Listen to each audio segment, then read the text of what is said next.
വിജയേട്ടാ നമസ്കാരം. നമസ്കാരം. ഒടുവിൽ ഒരു വമ്പൻ തീരുമാനം ഇന്നലെ കേന്ദ്രത്തിന്റെ എത്തിയിരിക്കുകയാണ്. ജാതി സെൻസസ് അഥവാ കാസ്റ്റ് സെൻസസ് എടുക്കാനായിട്ട് കേന്ദ്രം തീരുമാനിച്ചിരിക്കുകയാണ്. ഔപചാരികമായി 4 വർഷം മുമ്പ് BJP എന്ന് പറയുന്ന പാർട്ടി പാർലമെന്റിൽ അറിയിച്ച കാര്യം, കേന്ദ്ര സർക്കാർ പാർലമെന്റിൽ അറിയിച്ച കാര്യം എന്ന് പറയുന്നത് കാസ്റ്റ് സെൻസസ് എടുക്കേണ്ടതിന്റെ ആവശ്യമില്ല എന്നുള്ളതാണ്.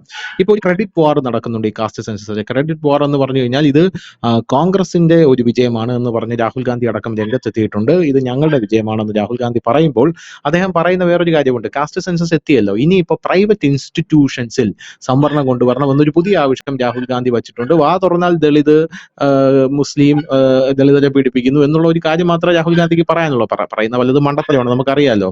നമ്മുടെ ഈ നിർമ്മല സീതാരാമൻ ഹലുവ കൊടുക്കുന്ന ഒരു ചടങ്ങുണ്ടല്ലോ ഈ ബഡ്ജറ്റിൽ. ഈ ഹലുവ കൊടുക്കുന്ന ചടങ്ങിൽ ഈ ഹലുവ കഴിക്കുന്ന ആൾക്കാരിൽ ദളിതരുണ്ടോ, ഹലുവ കൊടുക്കുന്ന ആൾക്കാരിൽ ദളിതരുണ്ടോ, പാചകം ചെയ്യുന്ന ആൾക്കാരിൽ ദളിതരുണ്ടോ എന്നൊക്കെ ചോദിക്കുന്ന മണ്ടത്തരം പിടിച്ച നിലപാടുകളാണ് യഥാർത്ഥത്തിൽ രാഹുൽ ഗാന്ധി എടുക്കുന്നത്. എനിക്ക് ചോദിക്കാനുള്ള ഒരൊറ്റ ചോദ്യം മാത്രമേ ഉള്ളൂ ബിജുചേട്ടാ. ഈ കാസ്റ്റ് സെൻസസിനെ BJP അന്ന് എതിർത്തതിന്റെ പ്രധാനപ്പെട്ട കാരണം എന്ന് പറയുന്നത് ഇത് രാജ്യത്ത് അരാജകത്വം സൃഷ്ടിക്കും എന്നുള്ളത് കൊണ്ടാണ്. കാസ്റ്റ് സെൻസസ് പുറത്തു വന്നു കഴിഞ്ഞാൽ ചില ജാതികൾക്ക് അവർ പ്രബലരായി മാറുകയും അവർ വിലപേശുന്ന രീതിയിലേക്ക് പോവുകയും ചെയ്യും. അവർ ഈ സമൂഹത്തിൽ അരാജകത്വം സൃഷ്ടിക്കും എന്നൊരു തോന്നൽ BJPക്ക് ഉണ്ടായിരുന്നു. അത് അവർ പറഞ്ഞിട്ടുമുണ്ട്.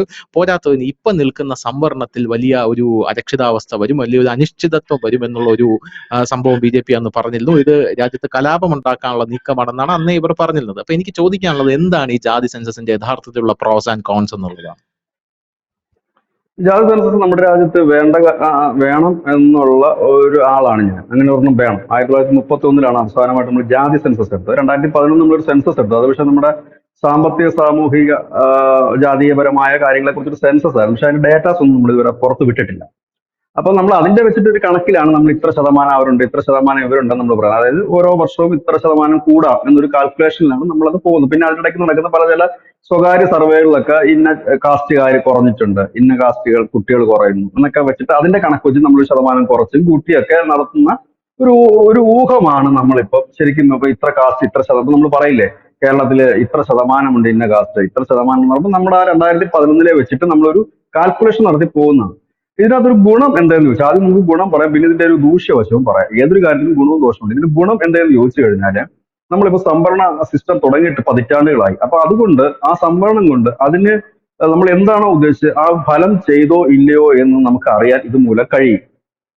അതായത് എല്ലാ വർഷവും ഈ പട്ടികജാതി പട്ടികവർഗത്തിന്റെ സെൻസസ് എടുക്കുന്നുണ്ട്. അതിന്റെ കണക്കുകൾ കൃത്യമാണ് കേന്ദ്ര സർക്കാരിന്റെ. മറ്റു വിഭാഗത്തിന്റെ ഇപ്പൊ OBC വിഭാഗങ്ങളുണ്ട്, മറ്റു വിഭാഗങ്ങളൊക്കെ ഉണ്ട്, ന്യൂനപക്ഷ വിഭാഗങ്ങളുണ്ട്. അപ്പൊ ഈ സംവരണം നൽകിയത് കൊണ്ട് OBC വിഭാഗം അവർക്കത് ഗുണപ്പെട്ടോ എന്നൊരു പ്രധാന ചോദ്യമാണ്. ഗുണപ്പെടുക എന്നതുകൊണ്ട് ഉദ്ദേശിക്കുന്നത് സ്വാഭാവികമായി തന്നെ അവരുടെ സാമൂഹികപരമായും സാമ്പത്തികപരമായും അവർക്ക് ഉന്നതി വരുമ്പോഴാണല്ലോ അത് ഗുണപ്പെടുന്നത്. അപ്പം കൂടുതൽ പേര് ജോലിക്ക് കയറുക എന്നതിന്റെ അർത്ഥം അവർ വിദ്യാഭ്യാസപരമായി ഉന്നതിയിൽ എത്തുമ്പോഴാണല്ലോ കൂടുതൽ പേർ ജോലിക്ക് കയറാൻ കഴിയുന്നത്. OBC അനുസരിച്ച് സംവരണം അങ്ങനെ സംഭവിച്ചിട്ടുണ്ടോ? അതൊരു വളരെ നല്ല കാര്യമാണ്. നമ്മുടെ രാജ്യത്ത് ഈ സംവരണം നടപ്പാക്കിയിട്ട് അതുകൊണ്ട് അതിന്റെ ഗുണഭോക്താക്കളായിരിക്കുന്ന വിഭാഗത്തിന് എന്തെങ്കിലും തരത്തിലുള്ള ഗുണമുണ്ടോ എന്നുള്ളത് നമ്മൾ അറിയേണ്ട ഒരു വിഷയം തന്നെയാണ്. പിന്നെ അത് അറിഞ്ഞു കഴിഞ്ഞിട്ട് അതിനനുസൃതമായി ഇപ്പൊ നമ്മൾ കേന്ദ്ര സർക്കാർ മറ്റും നൽകുന്ന ഫണ്ട് എന്ന് പറഞ്ഞാൽ ഒരു നിശ്ചിത ഫണ്ട് കൊടുക്കുകയാണ്. അതായത് ഇപ്പോ 50 പേർക്കുള്ള ആണെങ്കിലും 100 പേരുള്ളതാണെങ്കിലും 500 പേരുള്ളതാണെങ്കിലും ഒരു ഫണ്ട് നമ്മൾ കൊടുക്കുകയാണ്. പക്ഷെ ഈ കൃത്യമായ കണക്കും ഡേറ്റയും നമ്മുടെ കയ്യിലുണ്ട്. നമുക്ക് കൃത്യമായ ഫണ്ട് കറക്റ്റ് ഓരോരുത്തരിലേക്കും എത്തിക്കുന്നതിന് ഉതകുന്ന കാര്യങ്ങൾ ചെയ്യാം. ഇപ്പോൾ ഞാൻ പറയാം, 10 പേരുള്ള ഒരു സമുദായമാണ് എങ്കിൽ അവർക്ക് 100 പേരുള്ളതിന്റെ ഫണ്ട് കൊടുക്കണ്ട, ഇല്ലെങ്കിൽ 5 പേരുള്ളതിന്റെ ഫണ്ടും കൊടുക്കണ്ട. പകരം 10 പേർക്ക് വേണ്ട ഫണ്ട് മാത്രം നമുക്ക് നൽകിയാൽ മതിയാകും. അതാണ് അതിന്റെ മറ്റൊരു മെറിറ്റ് ആയിട്ട് വരുന്നത്. അപ്പൊ ഇതുകൊണ്ട് തന്നെ എന്ത് പറ്റുമെന്ന് വെച്ചാൽ പിന്നോക്ക ക്ഷേമ വകുപ്പും ബോർഡുകളും മറ്റുമൊക്കെ ഉണ്ട്. അപ്പൊ അവർക്കും കൃത്യമായ ഒരു കാൽക്കുലേഷൻ മുമ്പോട്ട് പോകാൻ പറ്റും.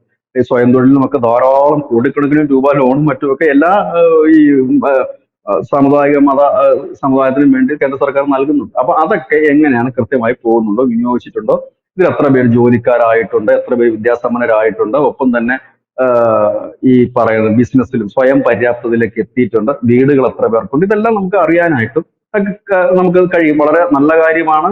അങ്ങനെ ഒരെണ്ണം വേണം. 1931 ശേഷം എടുത്തിട്ടില്ല എന്ന് പറയുമ്പോൾ സ്വാതന്ത്ര്യം നേടിയതിനു ശേഷം എടുത്തിട്ടില്ല എന്നാണ്. പക്ഷെ അതിന് ധൈര്യം കാണിച്ച പ്രധാനമന്ത്രിക്ക് അഭിനന്ദിക്കാതിരിക്കാനും കഴിയും. കാരണം ഇതൊരു ചെറിയ പ്രോസസ് അല്ല ഇത്.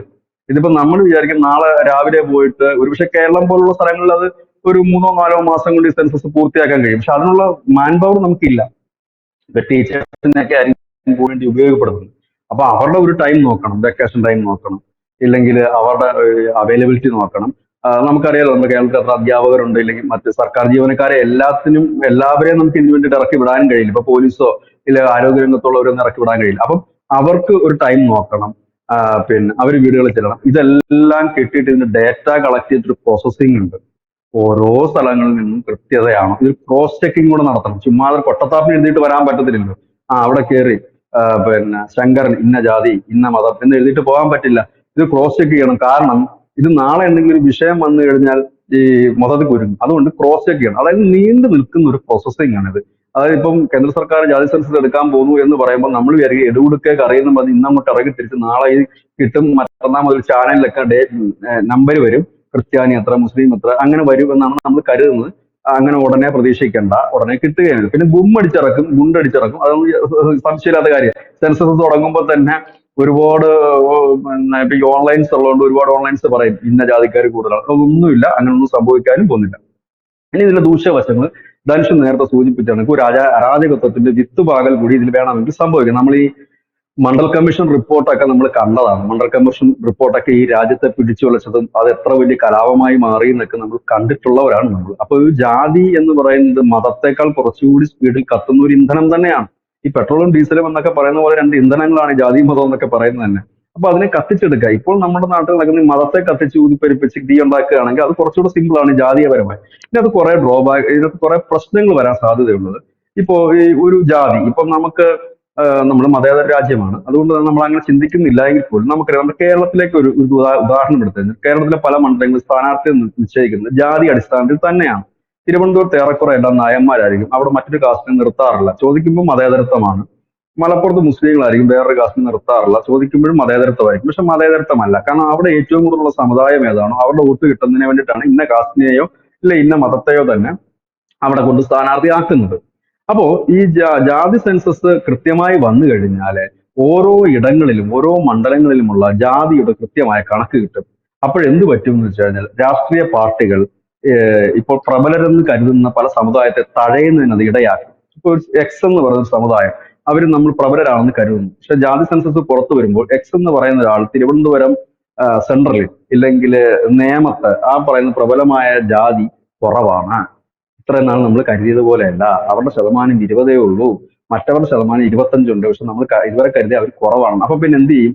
20 ഉള്ളവനെ തഴഞ്ഞിട്ട് 25 ആരാണോ കൂടി നിൽക്കുന്നത് അവന് വേണ്ടി പ്രീണിപ്പിക്കാൻ തുടങ്ങും, അവന് വഴിവിട്ട് ചെയ്യാൻ തുടങ്ങും, അവന് വേണ്ടിയിട്ട് കാര്യങ്ങൾ ചെയ്യാൻ തുടങ്ങും. അത് സർക്കാർ തലത്തിലല്ല ചെയ്യുന്നത്, ഒഫീഷ്യലായിട്ടല്ല ചെയ്യുന്നത്, അൺഒഫീഷ്യലായിട്ട് പല കാര്യങ്ങളും ചെയ്യുന്നത്. കാരണം അവനെ മാത്രം നിൽക്കും. അപ്പൊ എന്ത് പറ്റും? ബാക്കിയുള്ള സമുദായങ്ങൾ തഴയപ്പെടും. തഴയപ്പെടുന്നവർക്കിടയിൽ ഒരു അരക്ഷിതാവസ്ഥ ഉണ്ടാക്കും. അങ്ങനെ തഴയപ്പെടുന്നവരെ കളക്ട് ചെയ്യാനായിട്ട് ഈ രാജ്യത്ത് ഒരുപാട് സംഘടനകളുണ്ട്. മനുഷ്യാവകാശ സംഘടനയുണ്ട്, സന്നദ്ധ സംഘടനയുണ്ട്, പലതരം യുവജന സംഘടന. ഇവന്മാര് കുത്തിക്കലക്കും. കലക്കിക്കൊണ്ട് വേണമെങ്കിൽ അവർക്ക് പിന്നെ സമരത്തിലേക്ക് ഇറക്കാൻ പറ്റും. നേരത്തെ ധനുഷ് സൂചിപ്പിച്ച കണക്ക് മെജോറിറ്റി ഉള്ളവർ ആദ്യം ആവശ്യപ്പെടാൻ പോകുന്ന ഒരു കാര്യം എന്താണെന്ന് വെച്ചാൽ സെൻസസ് വരുമ്പോൾ ഞങ്ങൾക്ക് ഞങ്ങളുടെ എണ്ണം അനുസരിച്ചിട്ടുള്ള സംവരണം കിട്ടിയില്ല എന്ന് പറയും.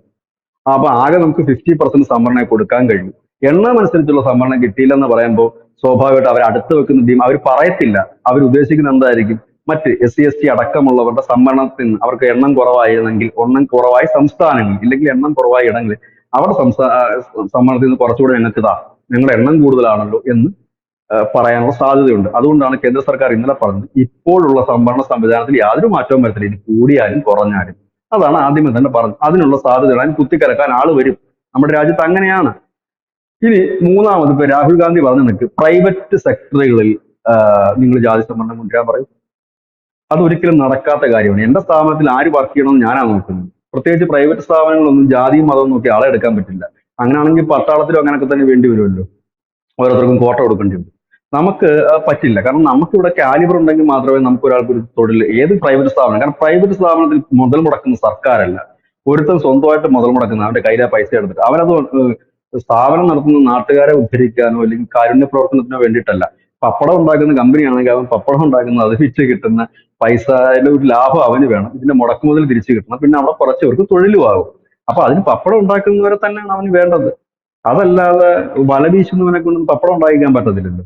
അപ്പൊ സംവരണം കൊടുക്കുമ്പോൾ ഇങ്ങനെ പല മേഖലകളിലും വരും. അപ്പൊ അത് ഒരിക്കലും അനുവദിക്കാൻ കഴിയുന്നില്ല. പിന്നെ രാഹുൽ ഗാന്ധി അത് പറഞ്ഞത് അദ്ദേഹത്തിന് ഇതിനെക്കുറിച്ച് വലിയ ധാരണ ഇല്ലാത്തത് കൊണ്ട് മാത്രമാണ്.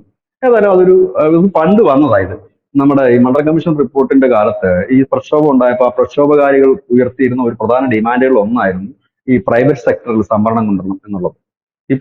ഇനി പിന്നെ വരാൻ പോകുന്ന മറ്റൊരു കാര്യം, നമ്മുടെ സിവിൽ സർവീസ് പോലെയുള്ള ഉന്നതങ്ങളായ സർവീസുകളിലൊക്കെ സംവരണത്തിന്റെ ഇത് വരും. അങ്ങനെ ഞാൻ പറഞ്ഞില്ല, ഈ നമ്മുടെ സംവരണം അനുവദിക്കാൻ കഴിയാത്ത ഒരുപാട് സെക്ഷൻ നമ്മുടെ രാജ്യത്തുണ്ട്.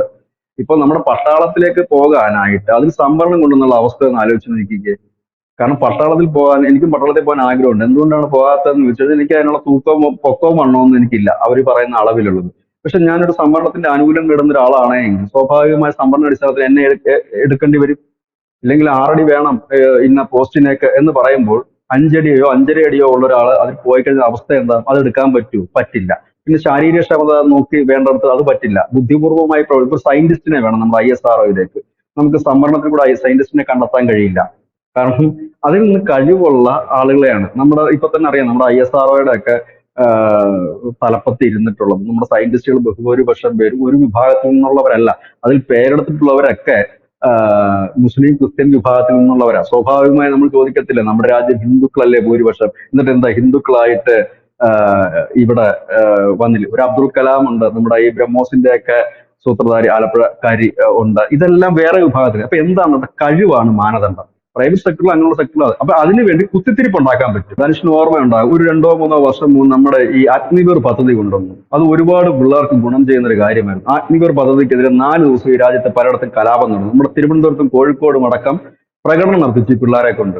അതാണ് ഞാൻ പറഞ്ഞത്, എന്ത് വന്നാലും ഇന്നത്തെ നമ്മളൊരു സംഭവം നമ്മൾ ഈ ചർച്ച ചെയ്യുന്ന ദിവസം ഈ ഭീകരാക്രമണത്തിന് തിരിച്ചടി നൽകാൻ രാജ്യം വെമ്പൽ കൊണ്ടിരിക്കുമ്പോൾ, രാജ്യം ഒറ്റക്കെട്ടായിട്ട് നിൽക്കുമ്പോൾ ഈ പകൽഗാമിൽ ഒരു കുത്തിത്തിരിപ്പ് ഉണ്ടാക്കാൻ വേണ്ടി ഹർജിയുമായിട്ട് ഒരുത്തർ നിന്ന് കോടതിയിൽ പോയിട്ടുണ്ട്. അതാണ് ഞാൻ പറഞ്ഞത്, ഈ രാജ്യത്ത് ഇങ്ങനെയുള്ളവർ ഒരുപാട് പേരുണ്ട്. അവരിത് യൂട്ടിലൈസ് ചെയ്യും. ഒന്നാമത്തെ കാര്യം. രണ്ടാമത്തെ കാര്യം, സർക്കാർ ചെയ്യേണ്ട ഒരു പ്രധാന കാര്യം, ഈ ഡേറ്റാസ് അതിന്റെ ഡേറ്റാസ് തരം തിരിച്ച് പുറത്തു വിടരുത് എന്നുള്ളതാണ് നമ്മുടെ ഒരു സജഷൻ ഉള്ളത്. നിങ്ങൾ ടോട്ടൽ പറഞ്ഞോളൂ. ഇപ്പൊ ഇന്ത്യയുടെ മൊത്തം ടോട്ടൽ പറഞ്ഞോളൂ. ഇത്ര ശതമാനം SC/ST, ഇത്ര ശതമാനം OBC, ഇത്ര ശതമാനം ജനറൽ, ഇത്ര ശതമാനം മുസ്ലിം, സിഖ് എന്ന് പറഞ്ഞോളൂ, കുഴപ്പമില്ല. പക്ഷെ മണ്ഡലാടിസ്ഥാനത്തിലോ പഞ്ചായത്ത് അടിസ്ഥാനത്തിലോ അതിന്റെ ഡേറ്റാസ് അനാലിസിസ് ചെയ്ത് ഇത് പുറത്തേക്ക് ഒരിക്കലും കൊടുക്കരുത്. അങ്ങനെ കൊടുത്തു കഴിഞ്ഞാൽ ഈ സമൂഹത്തെ തമ്മിൽ തല്ലിപ്പിച്ച് കൊല്ലുമെന്നുള്ള കാര്യത്തിൽ യാതൊരു ഡൗട്ടും ഇല്ല. ഒന്ന് ആലോചിച്ച് നോക്കി, നമ്മുടെ പഞ്ചായത്തിൽ ഒരു ജാതിയാണ് കൂടുതൽ എന്ന് പറഞ്ഞു കഴിഞ്ഞാൽ എന്തായിരിക്കും സംഭവിക്കുന്നത്? രാഷ്ട്രീയക്കാർ അവരുടെ ഒരു പീഡനത്തിലേക്ക് അവരെ സൂപ്പിച്ചുകൊണ്ട് പോകും. അവർക്കൊരു മേൽക്കോയ്മ വരും. അവർക്ക് സ്വാഭാവികമായ ഒരു ഗുണ്ടായിസ സെറ്റപ്പിലേക്ക് വരും. ഞങ്ങളാണ് ഇവിടെ കൂടുതൽ. ഇതൊന്നും പറയാഞ്ഞിട്ട് തന്നെ, യാതൊരു സെൻസസും ഇല്ലാഞ്ഞിട്ട് തന്നെ നമ്മുടെ പല ഭാഗത്തും അങ്ങനെയല്ലേ കാണുന്നത്. ചില ഏരിയയുടെ പേര് തന്നെ ബംഗ്ലാദേശ് മുക്കെന്നും പാകിസ്ഥാൻ ജംഗ്ഷനും ഒക്കെ തന്നെയാണ്. അപ്പൊ എന്തുകൊണ്ടാണെന്നുള്ളത് നമുക്കറിയാം. ഒരു പ്രത്യേക അപ്പൊ അങ്ങനെയുള്ള ധാർഷ്ട്യങ്ങളും ഗുണ്ടായിസങ്ങളും ഒക്കെ ഉണ്ടാകും. അപ്പൊ അതുകൊണ്ട് ഒരിക്കലും കേന്ദ്ര സർക്കാർ അനാലിസിസ് ചെയ്തിട്ട് ഇങ്ങനെയുള്ള ഡേറ്റ പുറത്തുവിടാതെ ടോട്ടലി സംഖ്യ, ഇപ്പൊ കേരളത്തിന്റെ വേണമെങ്കിൽ ടോട്ടലി പറയാം. അതല്ലാതെ ഇന്ന ഏരിയകളാണ് അവർ കൂടുതലുള്ളത്, ഇന്ന ഏരിയയിലാണ് കുറവുള്ളത്, ഒരിക്കലും ഈ ഇതിന്റെ ഒരു ഡീറ്റെയിൽസ് പുറത്ത് വിടരുത്. അതിന് സംയുക്ത കേന്ദ്ര സർക്കാർ മാത്രമല്ല എല്ലാ പാർലമെന്റേറിയനും കൂടെ അതിനു വേണ്ടിയിട്ട് ഇപ്പൊ നമ്മൾ ഒത്തൊരുമയോടെ നിൽക്കുന്നുണ്ട്, അതിനുവേണ്ടി നിൽക്കേണ്ടതാണ്. ഇല്ല എന്നുണ്ടെങ്കിൽ ഇത് തീവ്ര ഇസ്ലാമിസ്റ്റ് സംഘടനകൾ അനവധിയുണ്ട് പല പേരിൽ, അവരായിരിക്കും ഇത് ഏറ്റവും കൂടുതൽ മുതലെടുക്കുന്നത്. അത് ഒന്നാമത്തെ കാര്യമാണ്. ഇതിനകത്ത് ഒരു പ്രധാനപ്പെട്ട ഒരു വിഷയം കൂടിയാണ്. അപ്പം ഇങ്ങനെയുള്ള ചില വിഷയങ്ങളുണ്ട്. അത് പക്ഷേ കേന്ദ്രം അതിൻ്റെതായ രീതിയിൽ കൈകാര്യം ചെയ്യുമെന്ന് തന്നെയാണ് പ്രതീക്ഷിക്കുന്നത്. പക്ഷേ ഇതിന്റെ ഒരു ആപത്ത് പ്രതിപക്ഷത്തിന് നന്നായിട്ട് അറിയാം. പ്രത്യേകിച്ച് എസ്പെഷ്യലി കോൺഗ്രസ് പാർട്ടിക്ക് ഇത് നന്നായിട്ട് അറിയാം, ഇടതുപക്ഷത്തിന് നന്നായിട്ട് അറിയാം. കാരണം അവർ കുറച്ചുകൂടെ നാഷണൽ വ്യൂസ് ഉള്ള പാർട്ടികളായതുകൊണ്ട് അവർക്കറിയാം ഇതിന്റെ ഒരു പരിണത ഫലം എന്തായിരിക്കും എന്നുള്ളത്. കാരണം അങ്ങനെ വിട്ടുകഴിഞ്ഞു. ഏതായാലും ജാതി സെൻസസ് എടുക്കാനുള്ള തീരുമാനം വളരെ നല്ലതാണ്. പക്ഷെ ജാതി സെൻസസ് കൊണ്ട് ഡാമേജ് ഏറ്റവും കൂടുതൽ ഉണ്ടാക്കുന്നത് ഹിന്ദു വിഭാഗത്തിനായിരിക്കും. അത് പുറത്തു വന്നാൽ, മീൻസ് അതിന്റെ ഒരു ഡീറ്റെയിൽഡ് പുറത്തു വന്നാൽ, അതായത് അതിന്റെ ഒരു അനാലിസിസ് ഞാൻ നേരത്തെ പറഞ്ഞേക്ക് തിരുവനന്തപുരത്ത് ഓരോ പഞ്ചായത്തിന് വാർഡിന്റെ അനുസരിച്ച് ഓരോന്ന് ഡിവൈഡ് ചെയ്ത് അതിന്റെ ഒരു റിസൾട്ട് പുറത്തു വന്നാൽ അതുകൊണ്ട് ഏറ്റവും കൂടുതൽ ഡാമേജ് ഉണ്ടാക്കുന്നത് ഹിന്ദു വിഭാഗത്തിന് തന്നെയായിരിക്കും. അതുകൊണ്ടാണ് BJP ആദ്യം ഇതിനെ എതിർത്തത്. കാരണം ഹിന്ദു സമുദായത്തെ തമ്മിൽ തല്ലിക്കാനുള്ള ഏറ്റവും നല്ല മരുന്നായിട്ട് ഇത് മാറും. പക്ഷെ SC/ST വിഭാഗത്തിന് എല്ലാ വർഷവും എടുക്കുന്നുണ്ട് കൃത്യമായ കണക്ക്. അവരുടെ കണക്ക് സർക്കാരിന്റെ കയ്യിൽ എപ്പോഴും ഉണ്ട്, മറ്റുള്ള വിഭാഗത്തിന്റെ ഉണ്ട്. പക്ഷെ അതുകൊണ്ട് കേന്ദ്ര സർക്കാർ ഈ ഡേറ്റ എടുക്കുന്നത് നല്ല കാര്യമാണ്. അത് സംസ്ഥാന അടിസ്ഥാനത്തിൽ മാത്രം പ്രസിദ്ധീകരിക്കുക, ജില്ലാ അടിസ്ഥാനത്തിലോ പഞ്ചായത്ത് അടിസ്ഥാനത്തിലോ പ്രസിദ്ധീകരിക്കാതിരിക്കുക. അതിന് എല്ലാ രാഷ്ട്രീയ പാർട്ടികളും കോപ്പറേറ്റ് ചെയ്യുക. പിന്നെ ഇപ്പൊ നമ്മൾ പറയുന്നതൊക്കെ നമുക്ക് പറയാം, നമുക്ക് ഊഹം കിട്ടുമല്ലോ. എന്തായാലും രാഷ്ട്രീയ നേതാക്കൾക്കൊക്കെ അതിന്റെ കൃത്യമായിട്ട് രൂപം കിട്ടും. ഇപ്പൊ നമ്മൾ 2011 സെൻസസ് വെച്ചിട്ടല്ലേ നമ്മളിപ്പം ഓരോ സ്ഥലത്തെ ശതമാനം പറയുന്നത്. പിന്നെ അവിടെ ഇത്ര നമ്മൾ ഏത് കണക്കിലായി പറയുന്നത്? സെൻസസ് വല്ലതും ഉണ്ടോ നമ്മുടെ കയ്യിൽ? 2011 ശേഷം ഒരു സെൻസസും എടുത്തിട്ടില്ല. നമ്മൾ ആ 2011 വെച്ചിട്ട് ഇങ്ങനെ വരാം എന്നൊരു കാൽക്കുലേഷനാണ് നമ്മൾ പറയുന്നത്. ഏതെങ്കിലും ഒരു കാൽക്കുലേഷൻ ഇടും, ആ കാൽക്കുലേഷൻ തന്നെ ഗൂഗിളിലോടടുത്ത് പ്രസിദ്ധീകരിക്കും, അത് തന്നെ വിക്കിപീഡിയയിൽ വരും, അത് തന്നെ ഡയറക്റ്റ് കൊടുക്കുന്നു. അത് കൃത്യതയില്ല എന്നുള്ളതാണ്. ജാതി സെൻസസ് കറക്റ്റ് ആയിട്ട് എടുത്ത് 1931 മാത്രം, അത് ബ്രിട്ടീഷുകാർ ഇന്ത്യ വിടുന്നതിന് മുമ്പ് എടുത്തൊരു സാധനം. അപ്പൊ അത് വേണ്ടതാണ്, അനിവാര്യമാണ്, ഇങ്ങനെയുള്ള കാര്യമുണ്ട്. അപ്പൊ അതുകൊണ്ട് അന്ന് BJP എതിർക്കുന്നതിനുണ്ടായ കാരണം ഇതാണ്. അതായത് ഇത് ഏറ്റവും കൂടുതൽ ഡാമേജ് ഒരുപക്ഷെ ഉണ്ടാക്കാൻ കഴിയുന്നത് ഹിന്ദുക്കൾ ഉണ്ടാക്കുമെന്നുള്ളതല്ല, ഹിന്ദുക്കൾക്കിടെ കുത്തിത്തിരിപ്പ് ഉണ്ടാക്കി പ്രത്യേകിച്ച് ഈ ബീഹാർ പോലുള്ള സ്റ്റേറ്റുകളിലൊക്കെ കുത്തിത്തിരിപ്പ് ഉണ്ടാക്കാൻ വളരെയധികം. കാരണം നമുക്കറിയാം പലപ്പോഴും ഈ പിന്നോക്കക്കാർക്ക് വേണ്ടിയിട്ട് കുത്തിത്തിരിപ്പ് ഉണ്ടാക്കുന്നത്. ഇപ്പം നരേന്ദ്രമോദിയുടെ സ്ഥാനത്ത് ഇപ്പൊ നേരെ മറിച്ച് ദേവേന്ദ്ര ഫട്നാവിസ് ആണ് ഇരുന്നതെങ്കിൽ ഈ രാജ്യത്ത് പറയും സവർണൻ ഇന്ത്യ ഭരിക്കുന്നു എന്ന് പറയും, ഫാസിസ്റ്റ് ഇന്ത്യ ഭരിക്കുന്നു എന്ന് പറയും, അല്ലെ? അതാണ് നമ്മുടെ രാജ്യത്തിന്റെ ഒരു രീതി. നേരെ മറിച്ച് നരേന്ദ്രമോദി ആയതുകൊണ്ട് OBC കാരനെയും പിന്നോക്കക്കാരനും ഒന്നും പറയാനില്ല. BJP സവർണ പാർട്ടിയാണെന്ന് പറയാനില്ല. കാരണം അവരുടെ ദ്രൗപദി മുർമു തൊട്ട് അവരുടെ നേതാക്കന്മാരായ ദ്രൗപദി മുർമു ആണ് ഇപ്പൊ നമ്മുടെ രാഷ്ട്രപതി. അതുകൊണ്ട് താഴോട്ട് നോക്കിക്കഴിഞ്ഞാൽ പിന്നാക്ക ദളിത് വിഭാഗങ്ങൾക്ക് ഏറ്റവും കൂടുതൽ ഉന്നത സ്ഥാനങ്ങൾ നൽകിയിരിക്കുന്ന രാഷ്ട്രീയ പാർട്ടിയാണ് BJP. അതുകൊണ്ടാണെന്നും പറയാത്തത്. നമുക്കറിയാം മുമ്പ് ഈ BJPയെ കുറിച്ചൊക്കെ കേരളത്തിൽ പറയുന്നത് സവർണന്റെ പാർട്ടി എന്നായിരുന്നു. ഇന്നിപ്പോ ആരും എന്താ സവർണന്റെ പാർട്ടി എന്ന് പറയാത്തത്? കേരളത്തിൽ പോലും എടുത്തു കഴിഞ്ഞാൽ അതിൽ സവർണ BJPക്ക് നേതാക്കൾ കുറവാണ്. അങ്ങനൊരു ഗുണമുണ്ടല്ലോ. ഈ നരേന്ദ്രമോദിയുടെ ഒരു പ്രസംഗം ഞാൻ കേൾക്കുകയായിരുന്നു. അതായത് നരേന്ദ്രമോദി പറയുന്നത് നമ്മളെ തുടക്കം മുതലേ നമ്മൾ ഒരുപാട് ആൾക്കാരെ ആക്ഷേപിക്കുമായിരുന്നു. നമ്മൾ ഗാന്ധി ഘാതകരെന്ന് പറഞ്ഞ് ആക്ഷേപിച്ചു, ദളിത് വിരുദ്ധരെന്ന് പറഞ്ഞ് ആക്ഷേപിച്ചു, സവർണ വിരുദ്ധരെന്ന് പറഞ്ഞ്, അല്ല സവർണന്മാരാണെന്ന് പറഞ്ഞു, ആദിവാസികളാണെന്ന് പറഞ്ഞു. എന്നിട്ട് മോദി പറയുന്ന ഒരു കാര്യമുണ്ട്, ഭായിയോ ബഹനോ നിങ്ങൾ ഇപ്പോൾ പാർലമെന്റിലേക്ക് നോക്കൂ, നമ്മുടെ ദളിത് വിരുദ്ധരെന്ന് പറഞ്ഞ് ആക്ഷേപിച്ചു. പക്ഷെ ഇന്ന് ഏറ്റവും കൂടുതൽ ദളിത് MP മാരുള്ള പാർട്ടി BJP ആണ്. നമ്മൾ ആദിവാസി വിരുദ്ധരെന്ന് പറഞ്ഞ് ആക്ഷേപിച്ചു, ഇന്ന് ഏറ്റവും കൂടുതൽ ആദിവാസി MP മാരുള്ള പാർട്ടി BJP ആണ്. നമ്മളെ സവർണർ എന്ന് പറഞ്ഞ് ആക്ഷേപിച്ചു, ഇന്ന് ഏറ്റവും കൂടുതൽ OBC MP മാരുള്ള പാർട്ടി BJP ആണ്. നമ്മളെ നഗരത്തിലെ പാർട്ടി എന്ന് പറഞ്ഞ് ആക്ഷേപിച്ചു, ഇന്ന് ഏറ്റവും കൂടുതൽ കർഷക MP മാരുള്ള പാർട്ടി BJP ആണ്. ഞങ്ങളെ ആക്ഷേപിച്ചു കൊള്ളട്ടെ, പക്ഷെ ഞങ്ങൾ അത് ഈ സൈലൻസിൽ ഞങ്ങൾ ഇങ്ങനെ പ്രവർത്തിച്ചുകൊണ്ടിരിക്കുമെന്ന് നരേന്ദ്രമോദി പറയുന്ന ഒരു വീഡിയോ ഞാൻ ഈ ഇടയ്ക്ക് കാണാനിടയായി. അല്ല, ഇപ്പോഴും ചിലർ ഫേസ്ബുക്കിൽ പോസ്റ്റ് ഇടും സവർണ ഫാസിസ്റ്റുകൾ രാജ്യം ഭരിക്കുന്നത്. ഇതിൽ ഏതാണ് സവർണം? ദ്രൗപദി മുർമു സവർണനാണ്. ഗോത്ര വിഭാഗത്തിൽ നിന്നൊരു വനിത ആദ്യമായിട്ട് ഇന്ത്യൻ രാഷ്ട്രപതിയാക്കിയത് BJP ആണ്. അബ്ദുൽ കലാം മുസ്ലിം വിഭാഗത്തിൽ നിന്നുള്ള രാഷ്ട്രപതിയാക്കിയത് BJP ആണ്. അപ്പോൾ അതൊന്ന്. രണ്ടാമത്തെ കാര്യത്തിലേക്ക് വന്ന നരേന്ദ്രമോദി OBC ആണ്. ഇനി ആഭ്യന്തരമന്ത്രിയിലേക്ക് വന്നു കഴിഞ്ഞാൽ ജെയിൻ വിഭാഗത്തിൽ നിന്ന് വരുന്ന, ഹിന്ദു പോലും അല്ല, ജെയിൻ, അതായത് ഇന്ത്യയിലെ മൈനോറിറ്റി ആയിട്ടുള്ള ഇല്ലെങ്കിൽ വളരെ ചെറിയ ന്യൂനപക്ഷ വിഭാഗമായ ജെയിൻ വിഭാഗത്തിൽ നിന്ന് വരുന്ന അമിത്ഷായാണ്. ഇതിനകത്ത് ആകെ പറയുന്ന രാജ്നാഥ് സിംഗിനെ മാത്രമേ ഉള്ളൂ, അതായത് രജപുത്താണ്. അങ്ങനെ മാത്രമാണ് മുന്നോക്കാരെ പറയാം. അപ്പൊ ഇവിടെ എവിടെയാണ് സവർണ? കേരളത്തിലെ പാർട്ടി സിസ്റ്റം BJP അങ്ങനെയാണോ? കേരളത്തില് അത് എടുത്തു നോക്കിക്കഴിഞ്ഞാൽ നമുക്ക് അറിയാൻ പറ്റും. നമ്മൾ അതിലേക്ക് പോകുന്നില്ല, നമുക്ക് അതിനെ പ്രോത്സാഹിപ്പിക്കാനും കഴിയില്ല. ജാതിയെ നമ്മൾ പ്രോത്സാഹിപ്പിക്കുന്നുമില്ല, അതിനെക്കുറിച്ച് നമ്മൾ പറയാൻ ആഗ്രഹിക്കുന്നുമില്ല.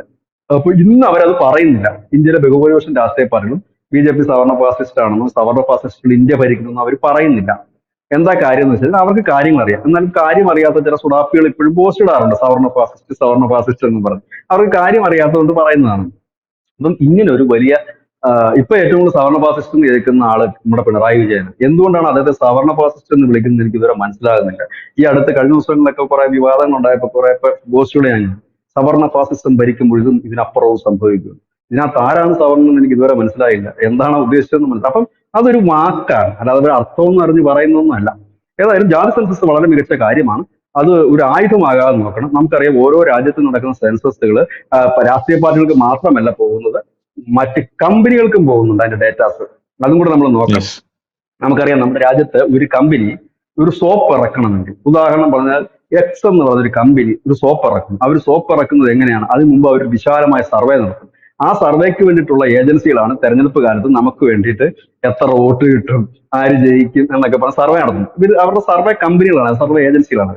അപ്പൊ സർവേ നടത്തും. സർവേ നടത്തുമ്പോൾ കേരള സംസ്ഥാനത്തെ ജനങ്ങൾ ഇഷ്ടപ്പെടുന്ന സ്മെല്ല് ഏതാണ്, അവർ പതയാണോ കൂടുതൽ ഇഷ്ടപ്പെടുന്നത്, അതോ കൂടുതലാണ് നിൽക്കുന്ന സോപ്പാണോ അവർ ഇഷ്ടപ്പെടുന്നത് എന്നുള്ളത് അവർ മുമ്പൊക്കെ നമ്മൾ എറണാകുളത്തോടൊക്കെ പോയി കഴിഞ്ഞാൽ അവിടെ പിള്ളേരുണ്ട്, MBA ഒക്കെ പഠിക്കുന്ന പിള്ളേരുണ്ട്. അപ്പൊ അവര് ഒരു കാറ്റലോഗ്, ഒരു ക്വസ്റ്റിനെയർ തയ്യാറാക്കിയിട്ട് അവിടെ വഴി നിൽക്കും. നമ്മുടെ തരും, ചേട്ടാ ഇതൊന്ന് ഫില്ല് ചെയ്യും. 3-4 ക്വസ്റ്റ്യൻസ് കാണും. ഇഷ്ടമുള്ള സ്മെല്ല് ഏതാണ്? അപ്പൊ അതിനകത്ത് കുറെ സ്മെല്ല് കൊടുത്തിട്ടുണ്ട്, റോസ്, സാൻഡിൽ, ജാസ്മിൻ എന്നൊക്കെ. അപ്പൊ നിങ്ങൾ ടെക്ക് ഇടുക.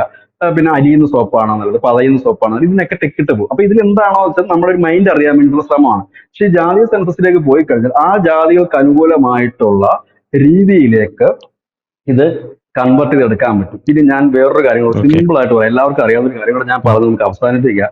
മാട്രിമോണി സൈറ്റിൽ കയറണം. ഏറ്റവും ഫേമസ് ആയിട്ട് മാട്രിമോണി സൈറ്റ് ഇന്ത്യയിലുണ്ട്. ആ മാട്രിമോണി സൈറ്റ് ധനുഷ് എപ്പോഴെങ്കിലും കയറി കണ്ടിട്ടുണ്ടോ? അതിനകത്ത് ഈഴവ മാട്രിമോണി ഉണ്ട്, നായർ മാട്രിമോണി ഉണ്ട്, ക്രിസ്ത്യൻ മാട്രിമോണി ഉണ്ട്, പുലയ മാട്രിമോണി ഉണ്ട്. അങ്ങനെ ഈ എല്ലാ വിഭാഗത്തിനും സെപ്പറേറ്റ് മാട്രിമോണിയിലാണ് ആ ഒരൊറ്റ കമ്പനി തുടങ്ങിയിരിക്കുന്നത്. മനസ്സിലാകുന്നുണ്ടോ?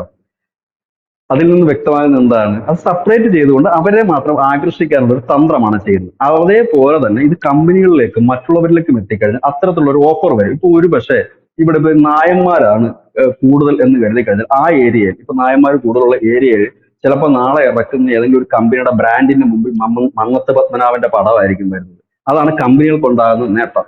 മന്നത്താചാര്യന്റെ സോപ്പോ ഇല്ലെങ്കിൽ മന്നത്താചാര്യ ഇല്ലെങ്കിൽ ആ രീതിയിലായിരിക്കും, ഇല്ലെങ്കിൽ നായന്മാരെ പ്രൊമോട്ട് ചെയ്യുന്ന രീതിയിലായിരിക്കും. അപ്പൊ ഇത് കച്ചവടക്കാരും ഇത് ദുരുപയോഗം ചെയ്യും, രാഷ്ട്രീയക്കാർ ദുരുപയോഗം ചെയ്യും. അവരുടെയൊക്കെ പിന്നെ സഹിക്കാന്ന് വെക്കാം. അതിനേക്കാൾ അപ്പുറത്തേക്ക് ഇത് കലാപമായി വളർത്തിയെടുക്കാൻ ഈ തീവ്ര ഇസ്ലാമിസ്റ്റ് സംഘടനകളും മറ്റും ശ്രമിക്കുമെന്നുള്ള കാര്യത്തിൽ തർക്കവും വേണ്ട. കാരണം നമ്മുടെ രാജ്യത്ത് നിൽക്കുന്ന ഇവർക്ക് പിന്തുണ കൊടുത്തുകൊണ്ട് ചൈന അടക്കമുള്ള രാജ്യങ്ങൾ കൂടി ഉണ്ട് എന്ന് നമ്മൾ മനസ്സിലാക്കേണ്ടതുണ്ട്. അതുകൊണ്ട് തന്നെ വളരെ അവധാനതയോടുകൂടി വളരെ പക്വതയായിട്ട് തന്നെ നമ്മുടെ രാജ്യത്തെ എല്ലാ രാഷ്ട്രീയ പാർട്ടികളും ഒരു ഉറച്ച തീരുമാനമെടുത്ത് ഇതിന് ഡേറ്റ 2011 ഡേറ്റാസ് പുറത്തുവിട്ടിട്ടില്ലല്ലോ ഇതുവരെ. അപ്പൊ ഡേറ്റാസ് ഫുള്ള് പുറത്തു വിടണമെന്നില്ല, അതിന്റെ ഒരു കണക്ക് ഇപ്പൊ രാഹുൽ ഗാന്ധിക്ക് കൊടുക്കാം, അങ്ങനെ നേതാക്കന്മാർക്ക് കൊടുക്കാം. അത് കേരളത്തിന്റെ മൊത്തം ഇതാണ് കണക്ക്. അത് ജില്ല തിരിച്ചോ പഞ്ചായത്ത് തിരിച്ചോ അങ്ങനെ ആയിരിക്കുമല്ലോ കണക്കെടുക്കുന്നത്. ഓരോ വാർഡ് തിരിച്ച് കണക്ക് കിട്ടുന്നില്ല. അപ്പൊ അങ്ങനെയുള്ള ഒരു വലിയ അനാലിസിസിലേക്ക് പോകരുത്. ഒപ്പം ഇപ്പോഴുള്ള സംവരണത്തിൽ ഒരു മാറ്റവും വരുത്തരുത്. കാരണം അങ്ങനെ മാറ്റം വരുത്തി കഴിഞ്ഞാൽ എന്താ പറയുന്നത്, ഒരുപാട് പേരുടെ സംവരണം കവർന്നെടുക്കുന്ന തലത്തിലേക്ക് അത് പോകും. അത് അനുവദിക്കരുത്. ചിലപ്പോൾ നമ്മൾ ഇപ്പൊ കരുതുന്ന പോലെ SC ST വിഭാഗങ്ങളിലൊക്കെ ഉള്ള ചില വിഭാഗങ്ങൾ വളരെ കുറവായിരിക്കാം, ഒരു പക്ഷെ സെൻസസ് വരുമ്പോൾ അറിയില്ല. അങ്ങനെ വരുമ്പോഴത്തേനും അവരുടെ അന്ന് അവർക്ക് ഇനിയിപ്പോ അത്ര സംവരണം വേണ്ട എന്ന് പറഞ്ഞിട്ട് ബാക്കി അവരിൽ നിന്ന് കട്ട് കിടക്കുന്ന ഒരു രീതി പാടില്ല. കാരണം അവരെ മാക്സിമം ലെവലിലേക്ക് എത്തിക്കുക. അവർ 100% ആയി കഴിഞ്ഞാൽ അവിടെ കട്ട് ചെയ്യാം. ഇതിനകത്ത് ഏതെങ്കിലും സമുദായങ്ങൾ ഈ നമ്മൾ ഇതുവരെ കൊടുത്ത സംവരണം കൊണ്ട് അവരൊരു ഒരു ഒരു 55 മേളിൽ 50ക്ക് മുകളിൽ എത്തിയെങ്കിൽ തന്നെ നമുക്ക് പറയുന്ന ഒരു ഇതുണ്ട്, അവർ 50യിൽ എത്തിയോ ഇല്ലെന്ന് നമുക്ക് അറിയില്ല. അതെല്ലാം അറിയാൻ സെൻസസ് ഉപകരിക്കും. ഏതായാലും ഇടകുടുക്കൊക്കെ അറിയും എന്ന് പറയുന്നത് ഇന്നോ നാളെയോ വരത്തില്ല. ചിലപ്പോൾ നാളെയൊക്കെ ചില ചാനലുകൾ ഇരുന്ന് ചർച്ച ചെയ്യും, എവിടെ സെൻസസിന്റെ ഓക്കെ. ഡീറ്റെയിൽസ് എവിടെയെന്ന് ചോദിക്കും. അങ്ങനെ ചോദിച്ചാൽ കിട്ടുന്ന ഒരു സാധനമല്ല ഇത്. ഇത് ഒരുപാട് ടൈം എടുക്കുന്ന ഒരു പ്രോസസ്സിംഗ് ആണ്. സർവേ എടുക്കുന്നത് തന്നെ വളരെ നീണ്ടൊരു പ്രോസസ്സിംഗ്. താങ്ക് യു ചേട്ടാ, താങ്ക് യു സോ മച്ച്.